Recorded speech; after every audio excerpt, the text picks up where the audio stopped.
وہ نام جس نے سلطنتوں کو ہلا کر رکھ دیا، التمیمی۔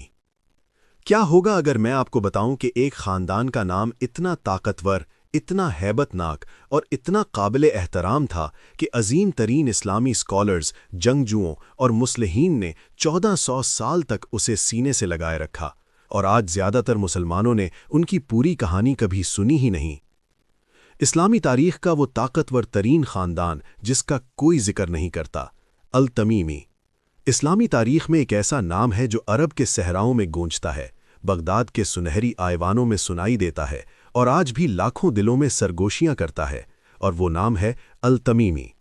یہ صرف ایک قبائلی نام نہیں ہے، یہ قربانی، علم، شجاعت اور حق کے لیے غیر متزلزل لگن سے لکھی گئی ایک میراث ہے۔ بنو تمیم کا قبیلہ، جس سے التمیمی نسبت منسوب ہے، تمام عرب تاریخ کے قدیم ترین، شریف ترین اور اہم ترین قبیلوں میں سے ایک ہے۔ اسلام میں ان کی خدمات اتنی وسیع اور گہری ہیں کہ انہیں نظر انداز کرنے کا مطلب اس خوبصورت دین کی سمجھ میں ایک بڑا خلا چھوڑ دینا ہے۔ تو اطمینان سے بیٹھیں، توجہ دیں، اور التمیمی کی اس داستان کو اسلامی تاریخ کے بارے میں آپ کا نظریہ ہمیشہ کے لیے بدلنے دیں۔ اسلام کی روشنی سے جزیرہ عرب منور ہونے سے بہت پہلے بنو تمیم ایک ایسی قوت تھے جن کا لوہا مانا جاتا تھا۔ وہ پورے عرب میں نڈر جنگجوؤں، قادر الکلام شاعروں اور ایسے غیور لیڈروں کے طور پر جانے جاتے تھے جو کسی کے سامنے نہیں جھکتے تھے۔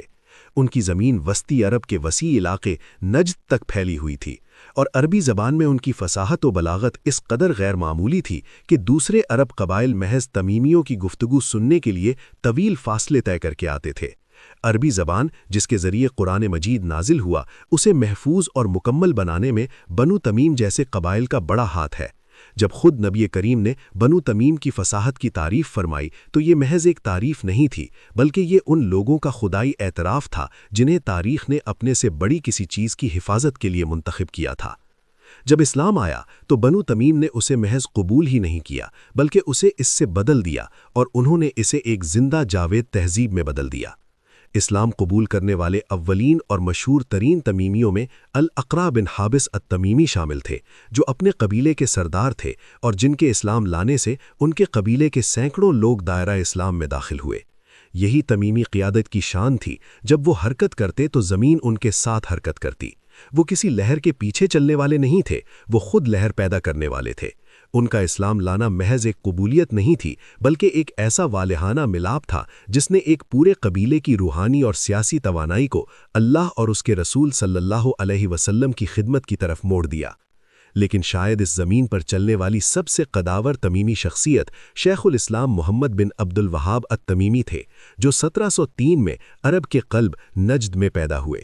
اس مرد مجاہد نے صرف اسلام کا مطالعہ نہیں کیا، بلکہ اسے جیا، اس میں سانس لی، اور اس کی پاکیزگی کے لیے اپنی پوری ہستی کے ساتھ جد و جہد کی۔ ایک ایسے وقت میں جب مسلم دنیا اواہم پرستی، بدعات اور قبر پرستی میں بھٹک چکی تھی، ابن عبد الوہاب تنہا کھڑے ہوئے اور کہا، بس بہت ہو گیا۔ انہوں نے امت مسلمہ کو قرآن و سنت کی خالص توحید اور اسلاف صالحین کے راستے کی طرف واپس بلایا۔ ان کا مذاق اڑایا گیا، انہیں دھمکیاں دی گئیں اور جلا وطن کیا گیا۔ ان کے اپنے خاندان نے ان کی مخالفت کی، انہیں ان کے آبائی شہر اوینا سے نکال دیا گیا، لیکن کیا وہ رکے؟ ہرگز نہیں، کیونکہ تمیمی خون والے مرد اس وقت پیچھے نہیں ہٹتے جب حق ان کے ساتھ ہوتا ہے۔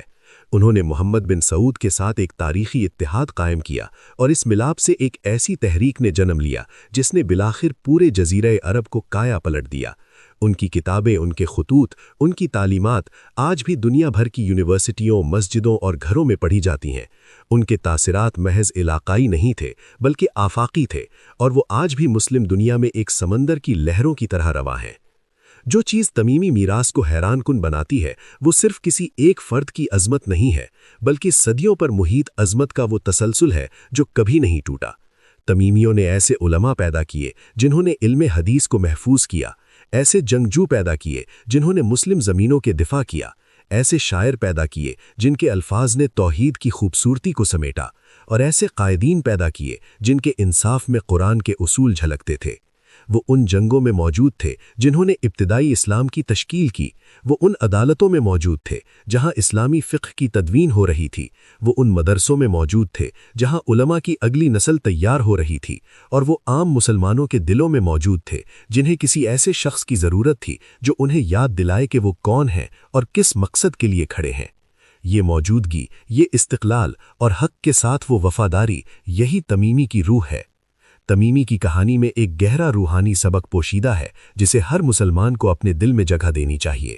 آپ کو عظیم بندے کے لیے کسی مشہور خاندان سے ہونا ضروری نہیں ہے، آپ کو دولت، رتبے یا دنیاوی طاقت کی ضرورت نہیں ہے، آپ کو صرف اس چیز کی ضرورت ہے جو تمیمیوں کے پاس تھی، ایک ایسی کمر جو باطل کے سامنے جھکنے سے انکار کر دے، ایک ایسی زبان جو اس وقت بھی سچ بولے جب پورا کمرہ خاموش ہو جائے، اور ایک ایسا دل جو صرف اللہ کی رضا کے لیے دھڑکتا ہو۔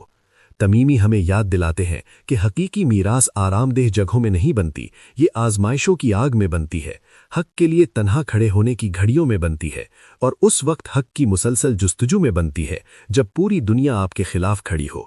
یہ ہے تمیمی کی کہانی، ایک ایسا نام جس نے ایک قوم کا بوجھ اٹھایا، ایک مذہب کی اصلاح کی، اور ہر مومن کو یاد دلایا کہ اللہ ان لوگوں کی کوششوں کو ضائع نہیں کرتا جو خلوص دل سے اس کے راستے میں جدوجہد کرتے ہیں۔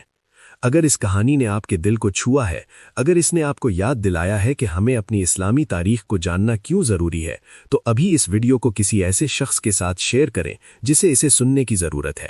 اس لائک بٹن کو علم پھیلانے کی نیت سے دبائیں، کیونکہ نبی کریم صلی اللہ علیہ وسلم نے فرمایا، جس نے کسی کو نیکی کی طرف رہنمائی کی، اسے بھی ویسا ہی اجر ملے گا جیسا اس نیکی کو کرنے والے کو۔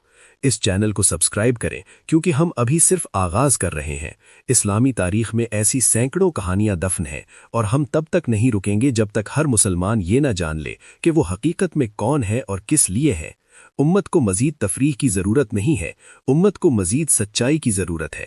ہمارے ساتھ رہیں، بہترین ابھی آنا باقی ہے۔